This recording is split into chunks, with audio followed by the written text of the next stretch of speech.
Halo Sobat Ikodu, kali ini yuk bahas soal SKD TWK.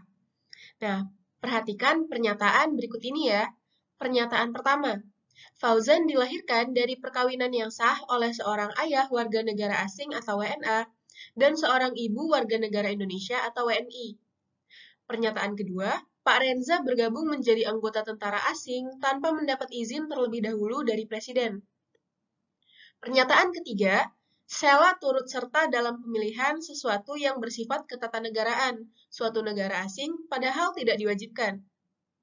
Pernyataan keempat, Mary dilahirkan dari perkawinan yang sah oleh seorang ayah yang tidak memiliki kewarganegaraan, namun ibunya memiliki kewarganegaraan Indonesia. Pernyataan kelima, keluarga Pak Tama berdomisili di luar wilayah Indonesia selama 5 tahun berturut-turut, bukan dalam rangka dinas negara, dan tanpa alasan yang jelas.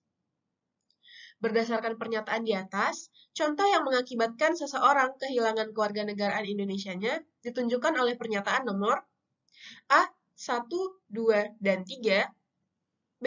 1, 2, dan 4, C. 2, 3, dan 4, D. 2, 3, dan 5, dan E. 3, 4, dan 5. Nah, kira-kira yang mana ya jawabannya? Nah, perhatikan Undang-Undang Nomor 12 Tahun 2006 tentang Kewarganegaraan Republik Indonesia. Nah, ini adalah hal-hal yang dapat mengakibatkan seseorang kehilangan kewarganegaraannya. Pasal 23. Nah, yang pertama, memperoleh kewarganegaraan lain atas kemauannya sendiri. Yang kedua, tidak menolak atau tidak melepaskan kewarganegaraan lain, sedangkan orang yang bersangkutan mendapat kesempatan untuk itu. Yang ketiga, dinyatakan hilang kewarganegaraannya oleh Presiden atas permohonannya sendiri. Yang bersangkutan sudah berusia 18 tahun atau sudah kawin, bertempat tinggal di luar negeri, dan dengan dinyatakan hilang kewarganegaraan Republik Indonesia, tidak menjadi tanpa kewarganegaraan. Jadi dia punya kewarganegaraan lain. Keempat, masuk dalam dinas tentara asing tanpa izin terlebih dahulu dari Presiden. Yang kelima, secara sukarela masuk dalam dinas negara asing yang jabatan dalam dinas semacam itu di Indonesia sesuai dengan ketentuan peraturan perundang-undangan hanya dapat dijabat oleh warga negara Indonesia. Yang keenam, secara sukarela mengangkat sumpah atau menyatakan janji setia kepada negara asing atau bagian dari negara asing tersebut.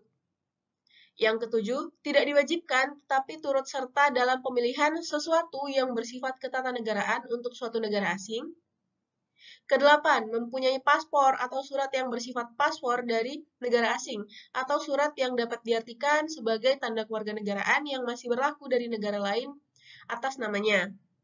Atau yang terakhir, bertempat tinggal di luar wilayah negara Republik Indonesia selama 5 tahun terus-menerus atau berturut-turut, bukan dalam rangka dinas negara, tanpa alasan yang sah, dan dengan sengaja tidak menyatakan keinginannya untuk tetap menjadi warga negara Indonesia sebelum jangka waktu 5 tahun itu berakhir. Nah, dan setiap 5 tahun berikutnya, yang bersangkutan tidak mengajukan pernyataan ingin tetap menjadi warga negara Indonesia kepada perwakilan Republik Indonesia yang wilayah kerjanya meliputi tempat tinggal yang bersangkutan. Padahal, perwakilan Republik Indonesia tersebut telah memberitahukan secara tertulis kepada yang bersangkutan sepanjang yang bersangkutan tidak menjadi tanpa kewarganegaraan. Nah, jadi dari undang-undang tersebut bisa kita amati ya kalau seseorang dapat kehilangan kewarganegaraannya adalah nomor 2, 3, dan 4. Yaitu Pak Renza bergabung menjadi anggota tentara asing tanpa mendapat izin terlebih dahulu dari Presiden. Yang ketiga, Sheila turut serta dalam pemilihan sesuatu yang bersifat ketatanegaraan suatu negara asing padahal tidak diwajibkan. Dan yang keempat, Meli dilahirkan dari perkawinan yang sah oleh seorang ayah yang tidak memiliki kewarganegaraan namun ibunya memiliki kewarganegaraan Indonesia. Sehingga jawabannya adalah yang C. Oke. Sekian penjelasan dari kakak, semoga membantu.